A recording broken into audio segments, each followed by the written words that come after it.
राहुल गांधी के U turn मारने से दिल्ली विधानसभा चुनाव में कांग्रेस को भारी नुकसान हो सकता है और शायद अब कांग्रेस का दिल्ली विधानसभा चुनाव में खाता भी ना खुल पाए।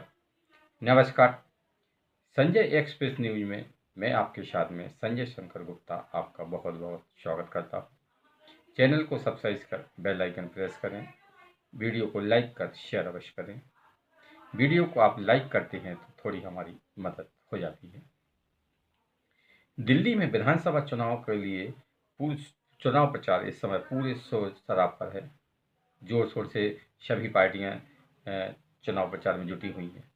इसी बीच दिल्ली विधानसभा चुनाव के इसी शोर शराबे के बीच में एक बड़ी खबर कांग्रेस से आ रही है। कांग्रेस के जो नेता हैं, बड़े नेता हैं, लोकसभा में नेता प्रतिपक्ष हैं, यानी कि राहुल गांधी, उन्होंने एक बार यू टर्न मारते हुए कहा है कि वे संदीप दीक्षित के लिए प्रचार नहीं करेंगे। अब आपको बता दें कि संदीप दीक्षित अरविंद केजरीवाल के खिलाफ नई दिल्ली विधानसभा सीट से चुनाव मैदान में हैं। संदीप दीक्षित कांग्रेस के कद्दावर नेता हैं।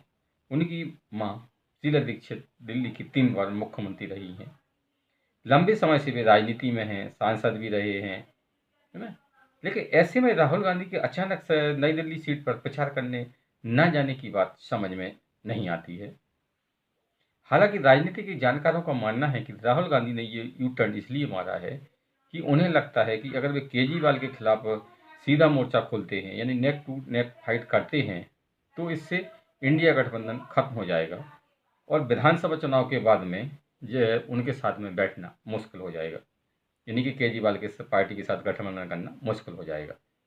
इसीलिए राहुल गांधी ने ये यू टर्न मारा है। क्योंकि पूरी कांग्रेस है, राहुल गांधी है, उनको ये लगता है कि मोदी जी ये कार्यकाल पूरा नहीं कर पाएंगे और लोकसभा चुनाव कभी भी हो सकते हैं। ऐसे में उन्होंने यू टर्न मार लिया। कांग्रेस का अगर इतिहास उठा के देखें तो कांग्रेस ऐसे ही काम करती है। पंजाब में केजरीवाल की पार्टी के खिलाफ चुनाव लड़ती है, दिल्ली में उनके साथ गठबंधन करती है ना। ऐसे ही और भी आप राज्यों में देखें, है ना, कि एक जगह पर कांग्रेस का इस पार्टी के साथ गठबंधन है तो दूसरे राज्य में कांग्रेस उसके खिलाफ चुनाव लड़ रही है। अब कांग्रेस की गाड़ी दिल्ली में सही ट्रैक पर जा रही थी, अचानक पार्टी ने ट्रैक बदल लिया। इस ट्रैक बदलने से पार्टी की जो चुनावी संभावनाएं दिल्ली विधानसभा में दिखाई दे रही थी वो लगभग खत्म हो जाएंगी और शायद दिल्ली में कांग्रेस का खाता भी ना खुल पाए। वैसे इस समय जो कांग्रेस ने जो उम्मीदवारों की सूची जारी की थी वो भी अच्छे थे, कैंडिडेट भी अच्छे मैदान में उतारे, सोच समझ कर उतारे, है ना, और चुनाव प्रचार भी ठीक चल रहा था।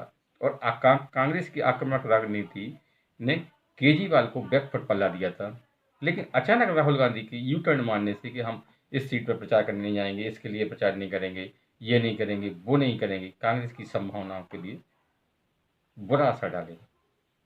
लेकिन राहुल गांधी है। राहुल गांधी की ये पुरानी महत्वाकांक्षा है कि वे मोदी जी की जगह लें, यानी कि वे देश के प्रधानमंत्री बन जाएं। इसीलिए वे कांग्रेस की संभावना को खत्म करते रहती हैं, यानी कि कुछ भी करते रहते हैं कि किसी सीट पर प्रचार करने जाएंगे, किसी पर राज्य में नहीं जाएंगे, या फिर जब भी कोई महत्वपूर्ण काम देश में होगा या संसद कुछ भी संसद वगैरह चल रही होगी तो बीच में आप छुट्टी मनाने चले जाते हैं। यानी कि ऐसे ऐसे काम करते हैं कि जिससे कि पार्टी के भट्टा बैठ जाता है।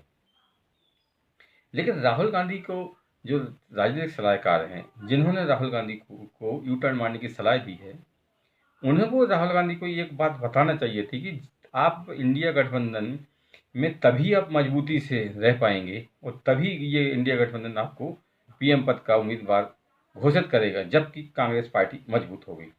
अब आपने अभी देखा होगा कि लोकसभा चुनाव में कांग्रेस ने अच्छा किया तो जो इंडिया गठबंधन के छोटे क्षेत्रीय दल थे वो सब उन्हीं के पक्ष में खड़े राहुल गांधी करने लगी। और जैसे ही हरियाणा में, है ना, और आपकी महाराष्ट्र में, झारखंड में, जम्मू कश्मीर में कांग्रेस हारी, सब ने कांग्रेस के किनारा कर लिया। अखिलेश यादव ने अलग अपना राग लगा, ममता बनर्जी ने कांग्रेस की संयोजक बनने निकल पड़ी, है ना। केजरीवाल कांग्रेस को धमकी देने लगे कि हम इंडिया गठबंधन तुमको बाहर कर देंगे। शरद पवार और उद्धव ठाकरे राहुल गांधी को आंख दिखाने लगे। यानी कि राहुल गांधी को ये बात पक्की समझना चाहिए कि जब कांग्रेस पार्टी मजबूत होगी तभी आप इंडिया गठबंधन के नेता बन पाएंगे, वरना आज जो कांग्रेस की स्थिति इंडिया गठबंधन में है आगे भी वही रहेगी।